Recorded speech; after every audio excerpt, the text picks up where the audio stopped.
Welcome back to another episode here on the Hart Hustle Podcast. Our next guest, at 24, had a football career that ended. No job, no plan, but realized life is still life and he wasn't done yet. Greg Lewis, former NFL running back turned YMCA executive, talks about how he just comes back after this dream, man, and talk to us, man. What was the dream that you were living? Life happened, because that's what life be doing, and then you pivoted. But let's start back at the NFL. What happened? Right. Let me start off by saying that, I talk to kids a lot and I talk to them. And one of the first things I tell them is don't have a dream, have a goal. And the reason I say that is, have you ever had a dream at night? You wake up in the morning, you don't remember exactly what all the details and what happened in the dream. You just know you had a dream. It could have been scary, it could have been good, whatever. But I say have a goal, which means you got to write it down. You got to look at it every day. You got to do something that's going to get you closer to it every day. So when I was 8 years old, anybody who knew me would tell you, Greg always said he was going to be a NFL football player. And I meant that. And I, at an early age, realized that if I was going to do it, I couldn't do it alone. I couldn't do it by myself. So I tried to figure out, how do I get to the NFL? So I had conversations with the one person that I knew who actually had an NFL career. And that was a good friend of mine's dad. There's a guy named Eric Metcalf who also played in the NFL, but his dad, Terry Metcalf, was an NFL player. And we were classmates and played Little League football together. And so I asked his dad, I was like, I want to go to NFL. How do I get there? And he told me, Greg, there's only one place to get NFL players from. I was like, where? He said, college. So you got to go to college. So my goal then became, how do I get to college? And so that was related to school. So I asked my teachers. I had in the fourth grade, I had a teacher named Mr. Anderson. And I was like, Mr. Anderson, I want to go to college. How do I get there? He said, well, in order to go to college, Greg, you got to get all A's for your whole high school career. That's the only way, or school career. That's the only way you get to college. Now, he knew that he was manipulating me to get good grades, but I believed him. And so from that point on, I became just a nightmare in school from a good standpoint, studying all the time, learning, trying to make sure that I got good grades all the time. And so I guess the story is that as a little kid, I knew what I wanted to do. I, talked to some people who could help me. And then along the way, I always enlisted other folks. So, playing Little League football, my coaches became role models. I was one of those kids who, I don't like to, perpetrate the stereotypes, but my dad wasn't involved when I was growing up. It was primarily my mom and my sisters.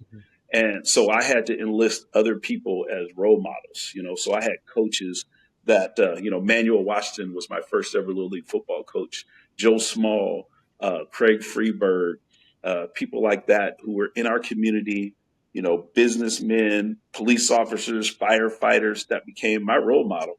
And as a kid, whatever they told me that I needed to do that was going to help me get to the NFL, that's what I did. And so it's not lost upon me that I really got to my goal because of other people and because of other opportunities. Rainier Junior Football is where I played. And when I was just having a conversation with someone the other day, there were 6 guys on my Little League football team that all made it to the NFL, believe it or not. And that's the reason why we went 60-0, never lost a game growing up, because we had Eric Metcalf, James Hasty, Demetrius Dubose, Richard Carey, myself, and I'm forgetting somebody, so I hope they forgive me, but we were all on one Little League football team. And that program made it possible for there to be a Greg Lewis as well. So again, not lost on me that if you're I'm going gonna to be, stop you real quick right there, Greg, because you talk about leaders, right? yeah, Leaders at a young age. mhm, I'm a big believer that I'm where I'm at today because of people that yeah, poured into me. Whether it was mhm, friends, whether, as you mentioned, I didn't have mom and dad, but I found people that believed in me that it wasn't mom mhm, and dad, right? So understanding that we're in situations because of our past, and then you go into the NFL, right? You're mhm, in the space that you're in today, but almost realizing, like, wait a minute, my life kind of led me here. You know what yeah, I'm saying? Like, I can imagine that time that you had to leave off the football field, it was the why, the what am I going to do? But when you really sit here and think about it, like, man, God would do things in mysterious ways. and he'll put you through all these different things and then bring you back to where it all Right. started, which is really in the community, being pouring back into young men, which Right. is what you're doing with the YMCA, young men and women. You're pouring back into our youth. Did you ever think about that? Like, does that ever cross your mind? Like, man, maybe I was being prepared for these moments at the YMCA. I think when it was all done, yes, you look back on it and reflect. Because as a kid, I didn't realize that, this is what is going to create the path for me. But as you get at the end of it, I achieved my goal. I went to college. I became a college All American. I was voted the best running back in the country. And I went to the NFL and bam, I hurt my knee, 3 years in. And ultimately, I knew that I was going to have to retire. And then you start thinking about what's next. But for me, it was more of a, okay, how did I get to this point, and what do I need to do to get to that next thing? And it went back, full fold. I had a goal, and I had people who helped me, people who poured into me, people who helped guide me Hmm. along the way. And, got to make some sacrifices and, all of those kinds of things. But really, that was my blueprint. And so I embraced it at that point and figured out that this is what it's going to take for me to get to the next step. So let me find those role models. Let me find those opportunities. Let me find those blueprints. And then I think what you're alluding to is how how impactful that became to me. So now I realize that I could be part of someone's blueprint. I can be part of someone's success. And that definitely drives me today in the work that I do, not just for the YMCA, but interestingly enough, I coached girls basketball for 25 years. And I can probably, if I go down a list, come up with at least 100 kids, young ladies that actually went on to play some level of college basketball and maybe one in the WNBA briefly. And that was part of me giving back and becoming a part of their journey. So I Yeah. think you have to give back. When people pour into you, it gives you enough to pour into somebody else. Yeah. In life we have to break the cycles, but then there are cycles that we keep, and the cycle is continuing to pour back into our youth because Mhm. someone poured back into us. Opportunities that have we've been presented with is definitely not just our work; is the work of others that believed in us before we could even see it. Is God's work and what He's been able to kind of in places He has placed us in, right, to learn certain things and to grow from it. And I ask you, man, because leaving football was probably hard. How did that football is what I did, not who I was mindset change everything? Yeah, I think along the way, I had encounters with God. I had encounters with people. I had opportunities to give back and to share who I was, my journey, my faith with individuals. And that became more important than just the goal itself. When I was 8 years old, getting to the NFL was the most important thing. But I think on my journey, what I realized is the journey was far more important, and discovering who I was always more important than becoming just an NFL player. And I think when that was kind of over, I had learned so many things along the way. I had become, a well-rounded, individual that was concerned with more than just my ability to be famous or my ability to be rich, but how could I enrich others? That when football was taken away from me, I was like, you know what? That was just one platform. And I learned so much along the way on how to achieve the goal. Now, what can I do to give that back to someone else? And so I've seen guys, the transition away from football was hard because all their friends was because of football, Hmm. all of their relationships, their successes. But I had many successes along the way. I became an academic All American. I had, I married my high school sweetheart. All of those things kind of along the way let me know that the sum total of that journey was more important than becoming an NFL player. So it was time to walk away. It was time to walk away. I already had a blueprint for success. So I knew how to do that again. And I was already fulfilled, just because of my relationship with God, my relationships with people. And I knew that I had a purpose now that was more important than just becoming an NFL player. I love that, man. And then you left higher ed Mhm. to start working for youth, right? So you've taken a couple different transitions Sure. after playing football, and you're at the Y now, man. Really doing a lot of youth work. How did you go from scaling? I think last time you said you went from 4.5 million to 8 million in funding. Um, what made you want to make that transition and say, you know what, I see a bigger picture. I want to help the why. How do I bring in all my skills, leaderships, all these different things to really make a difference? And probably an organization's been around, not probably, has been around for a very long time. I don't know if you had any run-ins with the YMCA, but can imagine that this was really like, I love this. I like the space that we're in, and I want to make sure that I can continue to pour into the Yeah, community and the youth.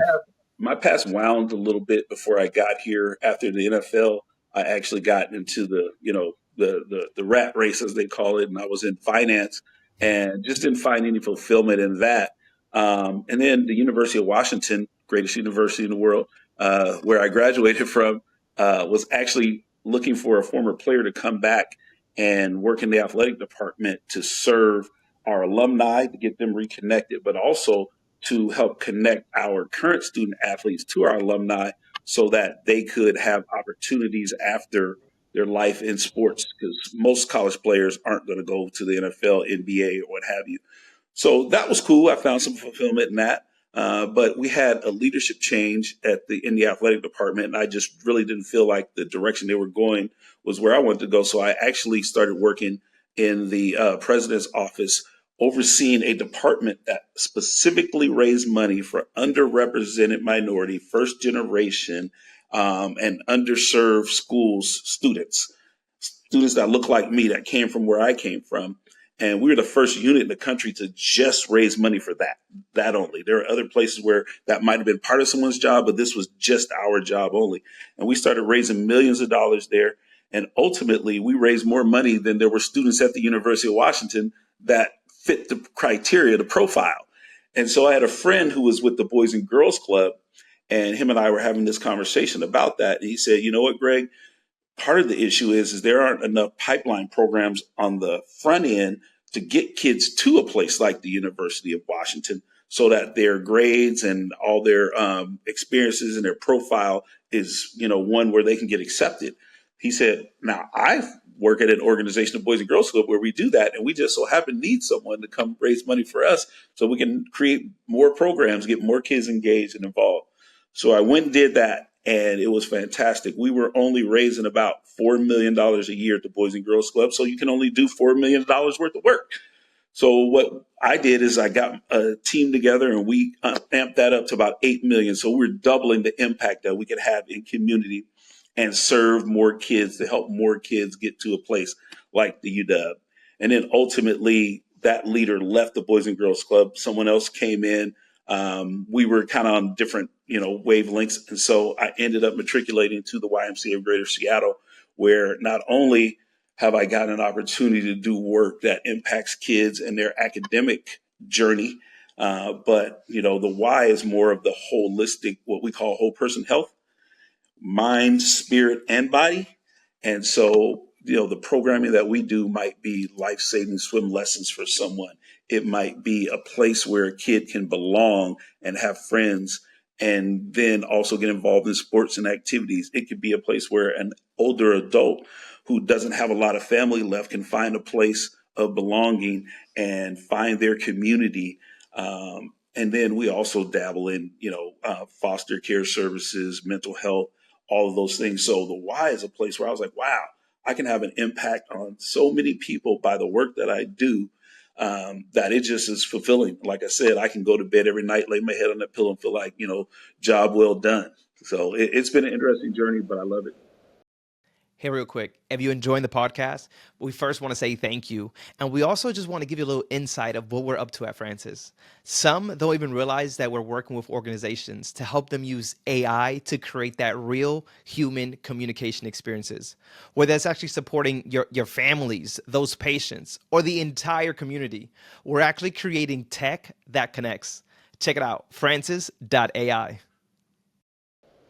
And you guys are very different. Why? I remember first time we spoke, I told you I went to the your website of this particular why, because they're all different depending on the communities that they're in. And I'm like, wait a minute, you guys got a little bit of everything that is very just not seen on most of them. So can you kind of talk about some of the programs that are in place on how you are really helping the community that people don't normally see at the YMCA's?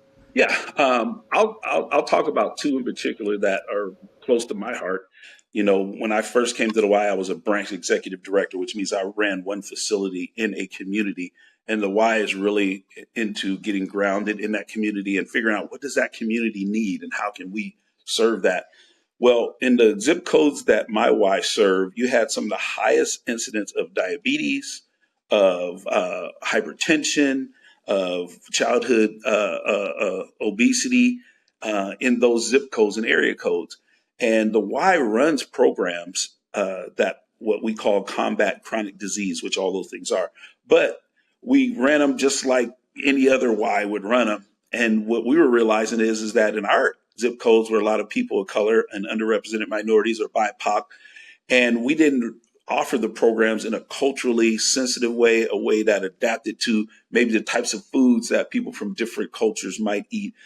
Translating all our information into different languages, having instructors that speak different languages that know and can respect the culture. So we started what was called a health equity program out of our Y, and that health equity work grew not only from our Y in our community, but to all the Ys in our association. The Y of Greater Seattle has 13 locations. And so now we have a health equity department where we're trying to figure out how can we make sure that people who don't necessarily fare well in our healthcare system, because they may need a different type of doctor, and what I mean by that, there are cultures where a female patient can't be alone in a room with a male doctor. So we make sure that folks can get the type of doctor that they need. We have individuals who can't make it to doctor's appointments. So we have a relationship with Uber where we get them Uber cars so they can get to their doctor appointment. Virtual visits have become, something that has kind of helped transform healthcare. We make sure that people can get a computer, they can get internet, and then that they can have virtual doctor's visits. So our health equity team is creating relationships and creating a pathway for everybody to have success in our healthcare system because there's so many barriers there. So that's one that I really love. I think the other is our safety around water program, where we have a goal that every kid in our community by the age of 10 knows how to swim, because drowning is the number one cause of death for kids under 5, and it's number 2 for kids up to 10 years old. And Wow. black and brown kids are 8 times more likely to drown than their white peers. And so we said that's a problem. And there's a lot of historical issues why, swimming pools and swimming, impacted the black community in a negative way. So we're kind of re-educating people about pools and swimming, but we're also making it available and affordable through free grants and swim lessons. And we start out with just the basics, how to be safe. And then we bring the parents into it on how to be at the beach with your kids, how to watch, how to put someone in charge, just keeping an eye on things. And then we start teaching the swim lessons all the way through advanced, where some of our kids end up being on swim teams. So those are 2 programs. And that safety around water really kicked off at the branch I was at. And now it's association wide, and it's become a state initiative now, or city so far, but we get into the state. It's called Swim Seattle, where the mayor's office is partnered with community centers, the YMCA, and other local pools to make sure any kid that needs a free swim lesson can get it. I love it, man. You're doing so much amazing things, and it's not only at the level of youth. You're also doing it when it comes to execs. Mhm. You started, there wasn't many that looked like you. Now there's 6 leaders of color throughout the different YMCA's kind of in the community close to you. It, talk about that, man. Believe it or not, I was actually, I won't mention the leader, but I was told that I couldn't use the word diversity or color in her conversation, or in the description because of the organization. I'm thinking to myself, like, we truly still have organizations that will not speak that language, right? But want to be included. But to you, it wasn't something that there was a pushback. It was something that you knew had to happen, right? And you fought for that. What does it look like for you, Greg, when it comes about representation in these spaces of C-suites? Yeah, I can tell you that when I first came to the Y, our branch executive directors, the folks who lead the facilities, and that's really the lifeblood of the Y. We obviously have a C-suite executive team. We have an AVP level that I'm at, but the branch executives are the ones who really lead and make the impacts in community. And when I started at the Y, there were two branch executives that I can think of color. One, myself, and then the person who recruited me, another African American named JD. But anyway, coming in, that was the lay of the land. Now, and I have to give a lot of the credit to Loria Yaden, who's our CEO, first African American female to be the leader of the YMCA of Greater Seattle, and elevated me to the AVP position. She was clear that I would have the opportunity to make sure that our leaders reflected the communities that we serve. And that's the really the heart of it. You know, when folks walk into a Y or come into a place where they feel like they belong and they see people that look like them and people who know their background and their culture and history, then they can start to thrive. So what I did was make sure that every time a branch executive role came open, that we filled the talent pool with diverse candidates as well. And really, I'm always about hiring the right person because I know that it's a hard job. Being a branch executive is a really hard job, and it takes the right person. But by making sure that we, opened up to the folks in that community, did some intentional recruiting, going out to places, meeting with folks and having them identify leaders in their community, reaching out to them and, giving them my best Y sales pitch to apply for the position. Now we went from having two to where there's six African Americans, but then there are other representatives in our 13 branches as well, where I believe that 8 out of our 13 are led by people of color, which is exciting. And then not just for that sake, but because it does represent and reflect the communities that those branches serve, and the folks that come in there every day understand that they have a place and space and that there's someone there that can identify with their trials and needs and things that they're doing. And that's what we're really all about, the why. How do we co-create with our communities to bring them the stuff that they need? I'll tell you, that's so huge. I remember being in school and, I wasn't the best kid when it came to just my actions, right? But there were some teachers that understood how to deal with me. And there were some teachers that just felt that I was a problem, right? And that's really what you kind of distinguish what you're saying is some people really understand, wait, there's more to why this person may be acting this way, and I really want to help them and her and get to the bottom of it. So I love that your mind thinks that way. Is not just about putting someone of color, but someone that could really understand the need in that community. I tell you what, man, I took over a store in Pine Hills, and for us here in Orlando, it is a very urban community, probably just more Black and Hispanic, right? Kind of grew up in it, so I understood it. That was my neighborhood. So you couldn't just put anybody in that store. So I succeeded in that store because I understood the community, because I spoke their language, right? And I'm not saying that we didn't speak English, but there was a certain slang on the way that we care each other, talk to each other. And not everybody could do that because I'm seeing managers. I'm just an employee and I'm seeing managers being turned over. They couldn't handle the heat. Somebody like me, man, at 19 years old, that store went from something that's going to close to something that was successful and to this day still stays in that location because I understood what the need was in the community, right? So I love that you say that. But I do ask you, it ain't hard. What's your strategy when you think about hiring with excellence, but also that equity? Yeah, one is about getting good candidates into the application pool, and for me, I'm always in community. Like later today, I'm playing in this softball game to honor the young ladies that are playing from the Northwest and to trying to get to the softball World Series. So I'm always in community. So I'm always meeting people. And I'm intentional about building relationships. To me, that's the most important thing that you can do on a daily basis is continue to build relationships. So when our opportunities come open, I reach out to all of those folks that I've been meeting in community that I've been connecting with. I sit on different boards and community committees and things like that. And I reach out to my network and said, hey, this is what I'm looking for. This is what we need. Can you guys go into your networks and find people and send them our way? So I think anybody who just sits back and waits for people to apply for a position, or waits for HR to do it, you're going to get what you get, right? And most of those folks don't look like us and have community where we are connected in community. And so I take that opportunity every day to do something to grow my network and to grow my community and to hopefully expand, my connections. And so when these opportunities come up, I can get folks into that pool. And then the other thing strategically you have to do is you have to make sure that the hiring committees and the panels that people that are interviewing people are themselves diverse. People have a tendency to relate to people who look and think and act like them. So if the hiring committee all looks the same, they're going to continue to hire the people that look like them.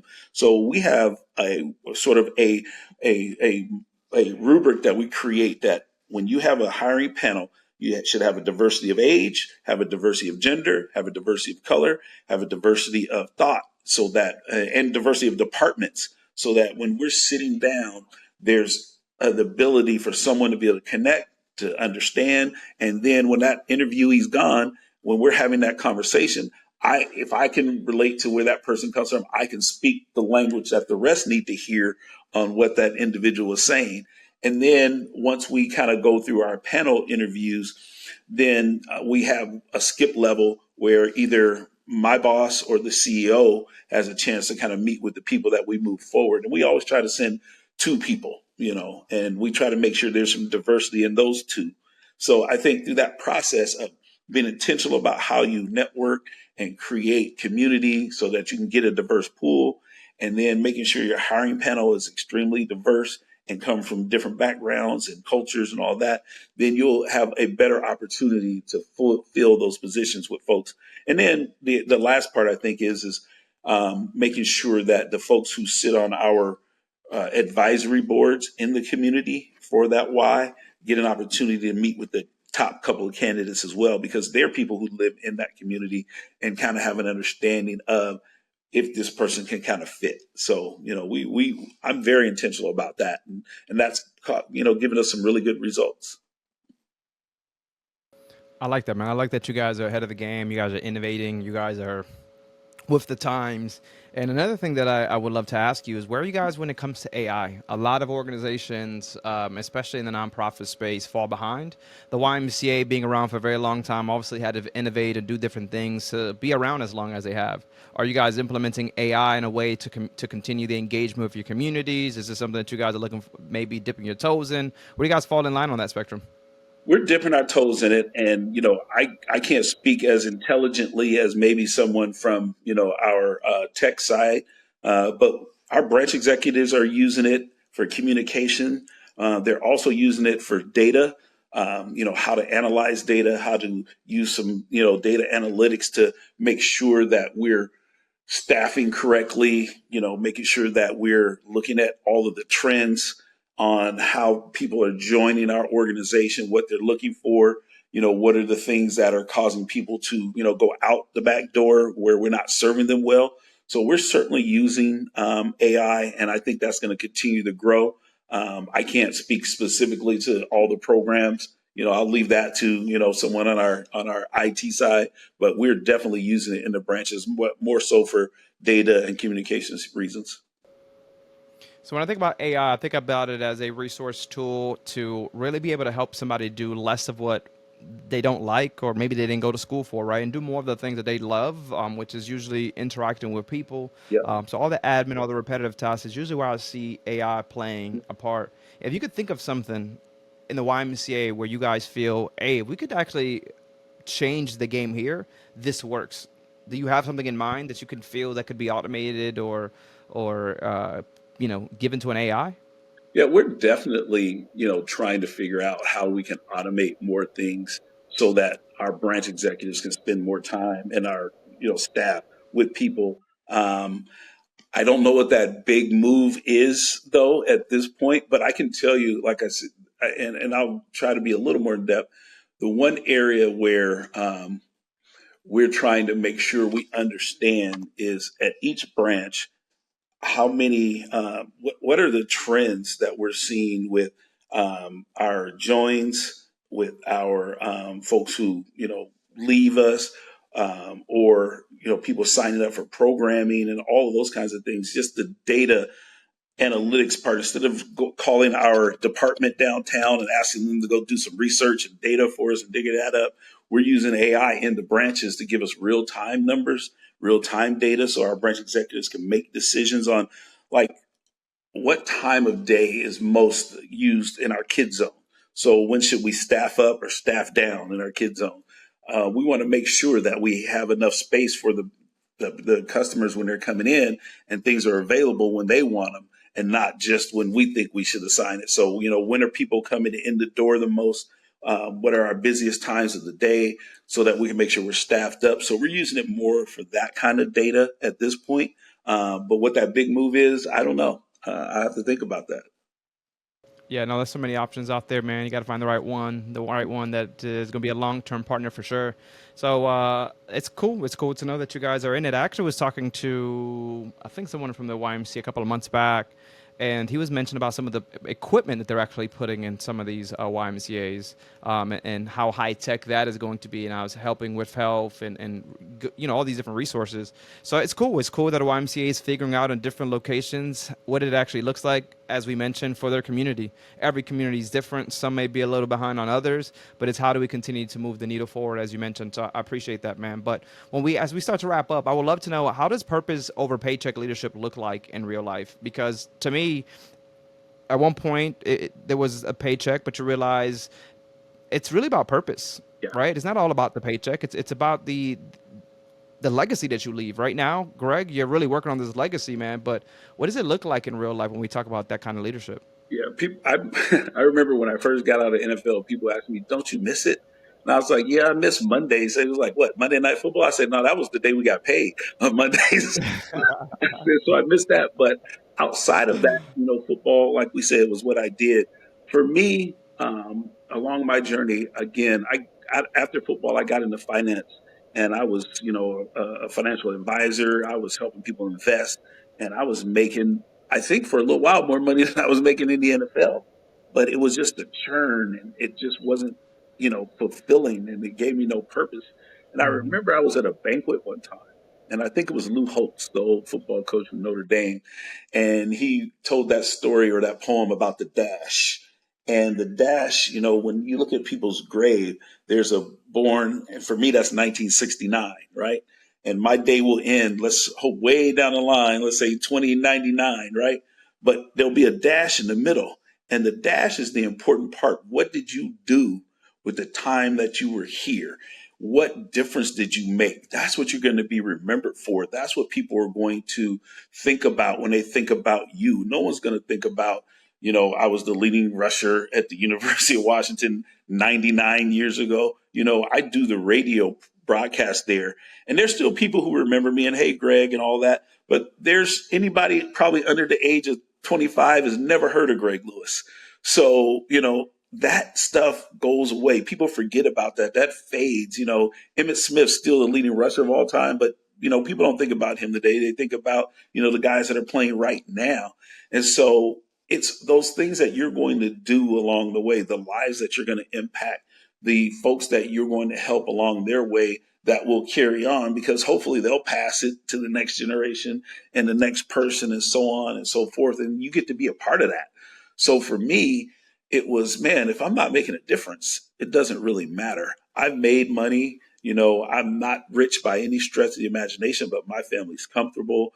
I put all my kids through college, and now they're on that same path for their kids. And, data tells you if you go to college, your kids will go. And if they go, their kids will go. So it's those things that are important, that legacy and that footprints that you're putting down for folks to follow. And so I'm, 100%, I don't care about, money. I'm never going to get rich working at the YMCA, but I get to be rich in so many other ways. And I'm having a get together this weekend with my immediate team, and they're all bringing their families, and we're going to have a great time.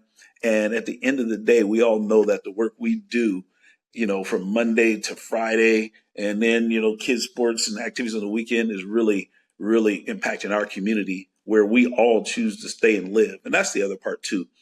I live in the community that I grew up in, and I want to make sure that it's the best community and kids have the same opportunity I did to be successful in life. So that's really what I'm all about. I love that, man. I love that the whole dash. That's a really good thing that I got to pick up. But also, as you mentioned, is being the role model and showing people because you can tell someone something, but it's better to show them, Mhm. right? So when you talked about going to college, now your kids going to college. I literally told myself I've been an entrepreneur since a very young age, and I felt to myself I was already running a store at 19 years old as a general manager, making $40,000 $50,000 a year. So that already put me in a space of like I didn't need to go to school, and look what I'm making more than teachers. Crazy enough to actually say, right? Mhm. Especially back in 2009, and I only went to school because I wanted my daughter. Because then I ended up and opened up a cafe at the age of 22, and that was kind of entrepreneur. I realized I was an entrepreneur, but I realized that I had to go to school not because I wanted to, not because of the degree, and not thinking that was going to help me in corporate world. I never even wanted to be in corporate. I did it because I want my daughter to realize or my son to realize that you have options. Dad did both. So don't tell me that you can't do neither of them when your dad did both of them, right? We literally got to set that standard, man. So I love, Greg, that you set the standard and you still setting the standard on what it looks like to pour back into the youth. Because let's be honest, Greg, it's not about us. Right. We got kids now.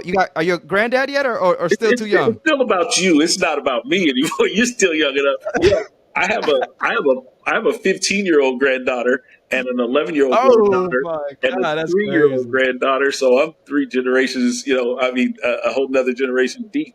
So yeah, but I think you're right. It's about them, and we're just sort of the elders, kind of helping keep them on the right path or thinking about the right things. But the one thing about choices, this is what I always say, and I used to always say to my kids, when you get older, like you got choices right now, whether you're going to study or you're going to goof off or you're going to work hard. Because all my daughters play basketball too. You're either going to train or you're going to go hang out with your friends and talk on the phone. You got choices now. But I rather have choices with later on in life. I love it, man. As time starts to wrap up, man, we're going to put you in the hot seat for the blind question. So the blind question, Greg, if you could talk to this 24-year-old version of you right after that injury, what would you actually say to yourself right now? I would tell myself that, life is just now beginning. You're 24 years old and you're going to be on this planet for a long, long time. You got people who depend on you. You got people who are going to always have to count on you. So you got to pick yourself up and keep going and make sure that whatever is next, you're on top of it right now, because you're still a young man. And that was what, 31 years ago. I've lived longer since then than I did up until that point. So life was just beginning, and that's what I would remind that or let that person know. Life is just beginning. You're just getting started. I love it, brother. So we got your blind question. Got your you ask your blind question. We ask you the blind question. Now it's time for you to kind of share those socials. Where can people find you? Are you on LinkedIn so people can connect with you? If you can give us the YMCA website as well, because I really loved it. I went to the website and I felt like it was completely different than others. So we can also get that information in there. Yeah, it's just YGS at SeattleYMCA.com. I'm at G Lewis on Twitter, I believe. I don't do social media a lot, but I'm at G Lewis on Twitter. I'm on Facebook, and I'm also on Instagram, I think, under Big G. Are you on LinkedIn as well? I'm Professional on account? LinkedIn. Yes, I am on LinkedIn. I do have a personal account on LinkedIn under Greg Lewis. Under Greg Lewis? Yes. Greg Lewis. Okay, cool, cool, cool. Yeah, people might want to connect with you, man. You never know. Speaking gigs out here, hell of a story to really think about it, man. And just the positive spirit that you have here today, as you mentioned, athletes sometimes don't know what to do, and we've seen some athletes, that have made it really big time and where they're at today, and some of them not in the most successful places, right? So you can see how life changes. But Greg, you realize that football wasn't everything about your life. There was so much more, and here you are still making sure you're pouring into our youth. So we appreciate you guys. If you guys haven't already, make sure you guys do like, subscribe, and comment. This has been Greg Lewis. My name's Ephraim. We'll catch you guys on the next one. Latest.